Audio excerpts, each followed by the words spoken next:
বাংলাদেশ বেতার সিলেট। এখনই শুনবেন আমাদের স্থানীয় সংবাদ। আসসালামু আলাইকুম। বাংলাদেশ বেতার সিলেট সংবাদ পড়ছি মোহাম্মদ আনোয়ার হোসেন রানি।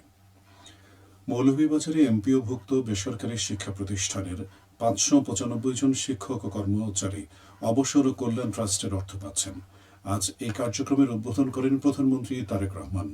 এ নিয়ে শুনুন আমাদের মৌলভীবাজার প্রতিনিধির পাঠানো বিশেষ প্রতিবেদন।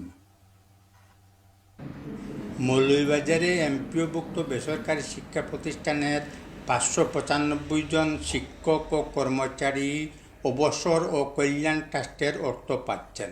প্রথমবারের মতো 2 ক্যাটাগরিতে এইসব শিক্ষক ও কর্মচারীর অর্থ সরাসরি নিজেদের ব্যাংক হিসাবে প্রদান করা হচ্ছে।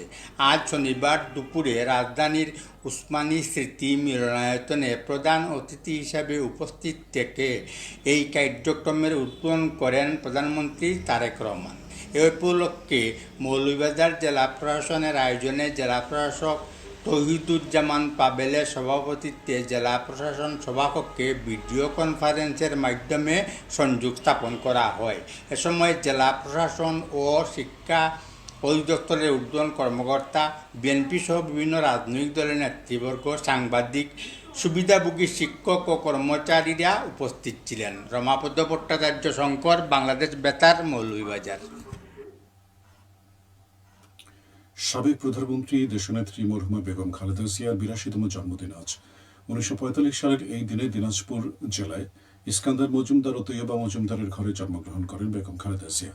1960 সালে তিনি জিয়াউর রহমানকে বিয়ে করেন। 1982 সালের 2রা জানুয়ারি তিনি বিএনপিতে সাধারণ সদস্য হিসেবে যোগ দেন।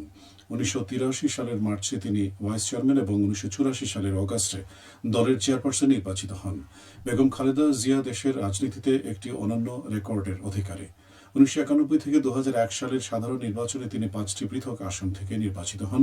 2008 সালের নির্বাচনেও তিনি প্রতিদ্বন্দ্বিতা করা 3টি আসনেই বিজয়ী হন।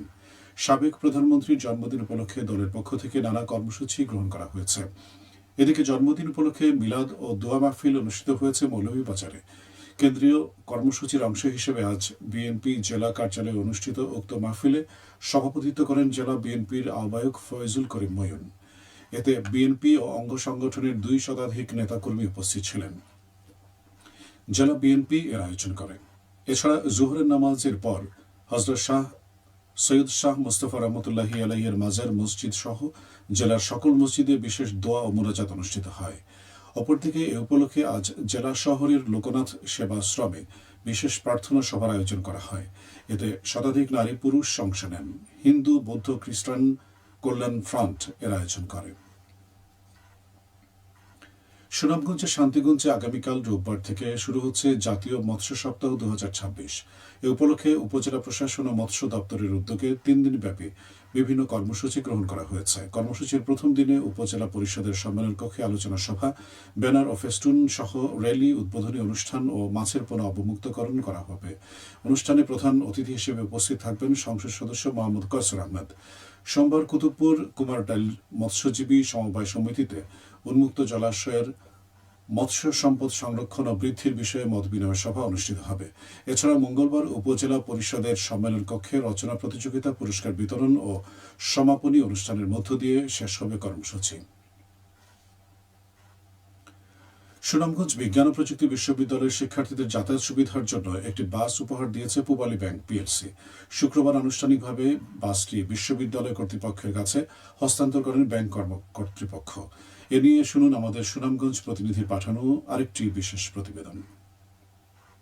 শিক্ষার্থীদের যাতায়াত সুবিধা নিশ্চিত করতে সুনামগঞ্জ বিজ্ঞান ও প্রযুক্তি বিশ্ববিদ্যালয়কে একটি বাস উপহার দিয়েছে পূবালী ব্যাংক পিএলসি। শুক্রবার শান্তিগঞ্জে বিশ্ববিদ্যালয়টির অস্থায়ী ক্যাম্পাসে আয়োজিত অনুষ্ঠানে বিশ্ববিদ্যালয় কর্তৃপক্ষের কাছে বাসটি হস্তান্তর করেন ব্যাংক কর্তৃপক্ষ। অনুষ্ঠানে প্রধান অতিথির বক্তব্য দেন সুবিপ্রবির উপাচার্য অধ্যাপক ডক্টর মোহাম্মদ জাকির হোসেন ও ব্যাংকটির ব্যবস্থাপনা পরিচালক মোহাম্মদ আলী।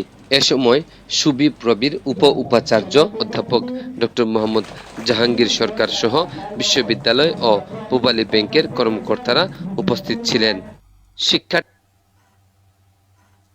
সবশেষে আবহাওয়া। সন্ধে 6টা পর্যন্ত পূর্বাভাসে বলা হয়েছে সিলেট সহ পার্শ্ববর্তী এলাকার জন্য কোনো সতর্কবাণী নেই এবং কোনো সংকেত দেখাতে হবে না।